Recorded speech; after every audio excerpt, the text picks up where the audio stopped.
What's going on, everyone? It's Mr. West. I hope you're all well. I've been using the Huawei P20 as my daily companion alongside the OnePlus 6 for the last 3 weeks or so, and it's been a really impressive device with some excellent imaging capabilities. So one thing I won't be doing is running down the very detailed camera specs for the cameras. I will go through the highline specs, all of the very detailed stuff like f-stops and aperture. I will leave down in the description so you can read those at your own convenience. So starting with the front-facing camera. So this is a 24 megapixel fixed focus camera which can record video up to 1080p at 30 frames per second. Also, I'm not recording this with any gimbal or tripod. It is all done handheld, so all the bumpiness you see is as you would see in the real world conditions.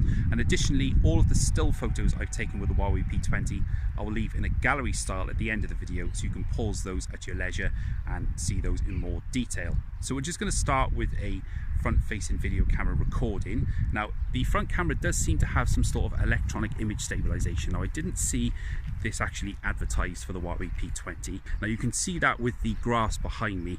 At the expense of detail, you do get a much smoother image behind you. Now, this is quite a bumpy bit of the common which you can see around us here. This is very close to where I live, and basically it was probably carved out of a mountain many years ago, so it makes a pretty bumpy terrain and makes a good test for the image stabilization capabilities of the Huawei P20. So we're actually going downhill at the moment, and I can see behind me it's doing a really good job of stabilizing the image.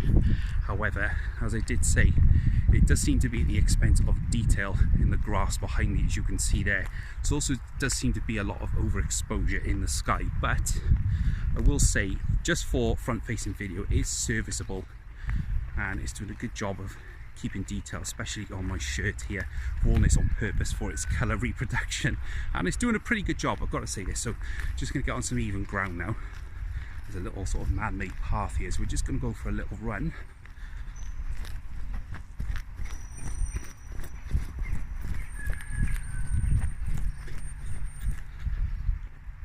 And again, does do a very good job, I've got to say that. Even when I just broke into a really awful canter there, it did do a good job of stabilizing the image. So the electric image stabilization is working really well. The only thing I will say is, as I said previously, as it does seem to overexpose, especially my bald head here. But yeah, it's a good job for the front-facing camera, and again, this will do very well for most situations where you need to use this feature for the phone. Most of the highlight specs have been left for the rear cameras, which we'll be switching to in a moment. But first, I'm just going to take a break and catch my breath, and I'm just going to walk you through the camera UI so you can see what that's all about, what kind of experience you're going to have if you were to purchase a Huawei P20. Okay, so this is the camera UI for the Huawei P20. We'll move through this quite quickly just to give you an idea of what options are available in the menu. So starting top left, we've got the settings option. So out of the box, the Huawei P20 will be set to 12 megapixel resolution. However, you can bring that up to 20 megapixel resolution at 4:3 aspect ratio. You've then got 9 megapixels at 1:1 aspect ratio. That's basically for Instagram posts. And then you've got a super wide 18:9 8 megapixel image. Now that does crop in the image slightly, but then gives you a super wide field of view at the same time. So you do have to be careful with how you frame your images if you are going to be using that option. So moving down from there, then you've got raw format. So this is actually grayed out unless you use the Pro mode, which we'll show you later on in this UI tour. They've got GPS tags. This basically tags your location, so when you're looking at your gallery, you can actually see where you took the photo. You can add the Leica watermark just by using this option here. I personally like to keep this switched off, because otherwise you've got the Leica watermark, you then have to crop that out later on when you're editing your photos. You've got Master AI. So the Master AI is a Huawei exclusive feature, and it does seem a little bit hit and miss, if I'm perfectly honest. Sometimes you can get some really excellent shots, and sometimes the AI is too aggressive and pumps up the saturation in the image, which can be a little bit off-putting. They've got the assisted grid options. You can switch this on or off. I personally like to keep this switched on because it does allow you to frame your image and make sure that it's straight with your horizon line. They've got mirror reflection, which only works with the front camera. So again, if you were to look in a mirror and take a photo, it would be exactly as you see on this phone. That can be toggled on and off. They've got a mute switch for audio. We've got a timer which speaks for itself. Audio control, which allows you to say cheese or smile, and it will actually take a photo without you having to hit the capture button. You've got touch to capture, so this means you can touch anywhere on the image rather than using the capture button on the UI. And they've got capture smiles, so automatically take photos and smiles detected. 4D predictive focus, which I will give you a demo of in a moment. touch and hold the shutter button, which is currently set to burst shot. You can actually do that to lock the focal length as well. Got a volume function button, which allows you to control over shutter, zoom and focus. We've then got an ultra snapshot, which means double press the volume down button when the screen is off, and that will allow you to take a quick snap without having to unlock the phone with the biometrics such as the face unlock or the fingerprint sensor. So that is it for the settings menu for photos. This option here just underneath the settings gear icon is greyed out, but if we click on the moving picture enabled, you then got control over standard, vivid or smooth colours. Switch that back off. So moving picture, if you've seen it on iPhones and other phones as well, the phone will take a rapid burst of the same image, and then when you look in the gallery you can kind of see a very subtle movement effect, which is quite cool. Then got control over the flash, which is set to auto by default. You can then switch this off, on or always on, and then you've got this scan app notice here. So basically this is for scanning QR codes and other things as well. I haven't actually used that, so if you have used it and you're watching this, please enlighten me. So moving over to the right hand side of the image, so we've got control over toggle for the front and rear images. Underneath that we've got the capture button, which I will press that and then gives you a quick photo, and then we've got the last viewed photo, which is at the bottom there in the preview app. So then looking at the camera modes themselves, you can see the carousel moving here. It's got the aperture mode, so if we click on that, that allows you to adjust the aperture level on the image. We've then got night mode. Now we'll show you some pretty startling examples of this in the still images gallery at the end of the video. It's a really excellent mode, and it basically works by automatically calibrating the image based on where you're looking at. So depending on how much light is on the image, it will either do a very quick exposure over 4 seconds, or sometimes it can take up to 18 seconds to capture the image to let in the most light through the center. It's very impressive, and is one of the key unique selling points for this handset and also its larger brother, the Huawei P20 Pro. Then got the portrait mode.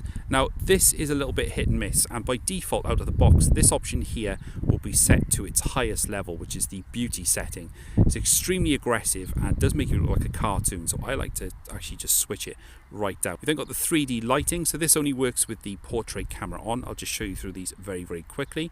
So we've got stage lighting, we've got classic lighting, split lighting, butterfly lighting, soft lighting, no lighting at all. I prefer to switch this off because I find that the portrait mode isn't as great as you would get on the iPhone 10, for example, or iPhone 8. And at the bottom here then, you've got the artistic bokeh enabled, or you can switch that off. I do prefer this switched off and leave it in a more natural bokeh effect. So then we've got the photo mode. This is just where you'll find pretty much everything. So if you click on the photo mode, this then got this AI selection here. So if you look at the grass here, you can see greenery has come up on the screen. Now you can tap to switch that off, but it does seem to reframe, and then all of a sudden the AI then captures the next sort of suggestion, if you like. So if I point this at the sky, got blue sky, and if I point down at the grass, and just like that, it's not working. It's like trying to take a photo of your dog. So anyway, you get the idea. So the AI again works just by looking at it's a selection of 500 different scenarios, and it adjusts the exposure, saturation, etc. to get you the best image. So if we just point this at the sky and we take a photo, that's how it looks. So starting with the video mode, we've got UHD 4K at 30 frames per second, Full HD Plus, which is 2160 by 1080, 18 by 9. Again, it's a 1080p and it does crop in the image quite a bit, so you'll have to be careful with your framing. Full HD, which is 1080p, 60 frames per second. Then got 1080p, 30 frames per second, which is on at the moment. And then you've got 720p at 30 frames per second also. So at the bottom then you've got the H.265 or H.264 options depending on which is your preference. So again, we've got GPS tags, we've got the mute there which mutes the microphone, we've got 4D predictive focus in the video mode also. We've got the volume function button, which again is very much like the photo mode, ultra snapshot, and then we've got video stabilizer, which only works at 1080p at 30 frames per second. Any other video mode is not stabilized whatsoever, so we will show you some examples of that in a moment. So that is the video UI. We've then got Pro mode, so this allows you control over pretty much most of the essential functions. So we've got the focus mode here, so we can actually use the slider then to actually control the focus. So it allows you macro or allows you telephoto. And they've got more. So in the more option here, we've got quite a big selection here. So we've got monochrome, time-lapse, watermark, panorama, HDR mode, 3D panorama, slow-mo, light painting, which is great for capturing moving traffic, and you get that really cool kind of blurred effect from the lights of the cars. We've got a selection of filters here, so you can see those on the screens. You've got none, sentimental, impact, blue, Valencia, ND filter, dawn, nostalgia, and halo. Then you've got document scan in the corner, which basically speaks for itself. So there is a zoom function supported. Now it doesn't work in 20 megapixel resolution. If you just put it down to 12 megapixels, you'll see in the top of the screen here, we've got a 2x function, which does work really, really well. I will say that. Because of the image stabilization, it's very, very easy to get a good shot of wherever you're going. So we're just going to show you the AI and the 4D focus in action. So if we just take a walk down here, so we've got lots and lots of buttercups here. So if I point the camera at the image, you can see the 4D focus blocks on the screen there. So there we go. So flowers, capture the elegance of flowers. Let's do that then. And there we go. And that's basically how the image looks. It's not the best image, however, that's basically how the AI works on the photos. So before we go into the video test for the rear cameras, I just wanted to give you a quick rundown of the rear cameras. So it's a dual setup with a 12 megapixel and 20 megapixel sensor. The main sensor, which is 12 megapixels, has electronic image stabilization. It's got Leica optics, 2x lossless zoom, phase detection and laser autofocus, an LED flash, as well as geo-tagging, touch focus, face detection, HDR and panorama, as we've just seen in the UI tour additionally as well.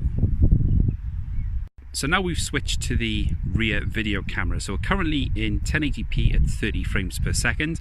Now this is the only option, as I said previously, which allows for electronic image stabilization. So we're going to take a quick tour around where we went earlier, which is just around the bench there, and we'll come back to this very attractive looking rock, and you can see how the video fares for itself. So here we go. And immediately you can just see how smooth the electronic image stabilization is on the camera. Now, I didn't say it at the start of the video, but just so you're aware, both the front and rear video is recorded in stereo sound, and one thing I have found is that the stereo sound is very, very good, especially on the recording side of things. It's very rich, it's very crisp, and it's quite detailed as well, and it's also very loud as well. So I'd imagine this would be a great phone to take to a concert with you, or a show, if you want to record that kind of thing, and it will really render the audio in a really nice fashion. So there's the bench that we passed earlier. We're just going to go to this man-made path here, and we're just going to break into a bit of a run and look stupid. Here we go.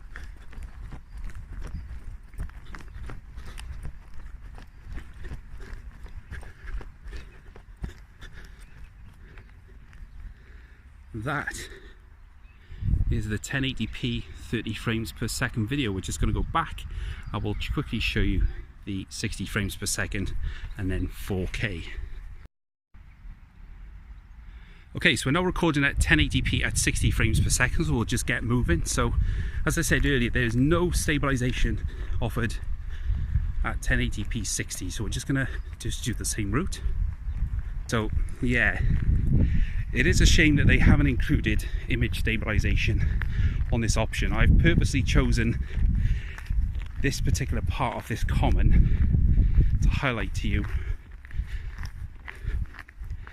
why it's important to put stabilization in your video cameras. I'm really not sure why Huawei didn't include it on this handset. The Kirin 970 is a very powerful chip, so I'm really curious as to why it wasn't included. So off to our man-made path, and we're just going to go for a little sprint.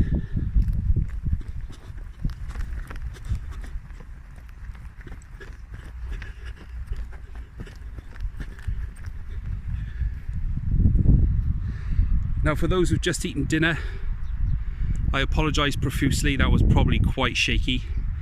However, I just wanted to highlight how things look in 1080p 60. Okay, so this is the 2160 by 1080 at 30 frames per second. Now, as is 30 frames per second, you do get the image stabilization back on again. And I'm not sure if you can notice, but if you're watching on an 18 by 9 handset, this should fill up the whole of the display right up to the bottom of your notch if you have one. So let's just go again and again. We're back to some really nice smooth electronic image stabilization. Okay, so we're now at 4K at 30 frames per second, so we're just going to press on. There is no stabilization again in this mode. You should see a slightly crispier image depending on what kind of display you're watching on. However, again, the lack of stabilization really does spoil this otherwise decent image. Of course, you could use a gimbal. Gimbals are relatively inexpensive these days, but for many it's an additional expense which they may not be willing to actually part money with. So that is 4K at 30 frames per second. So that's it. That is the video test side of things all done. I'm actually recording this now in the 18:9 resolution from the front facing camera. It's pretty good. It's very, very wide, but as I said, it does crop in slightly, which means you have to be very careful with your framing, as I'm not being here cutting off my head like this. So we're going to move to the still image part of the video now, so you can see the still images that I've taken with the Huawei P20. However, if you've enjoyed this video, please be sure to like it and also subscribe to my channel so you don't miss more great camera tests coming soon. So if you've got any comments, suggestions or improvements for this kind of video, then please leave those in the comments and I will do my best to include those in a future video and also answer your questions as soon as possible. So for now, this has been my camera review for the Huawei P20. I hope you've enjoyed it. So move over to still images now. I hope you enjoy those too. Thanks for watching, guys, and I'll catch you guys later.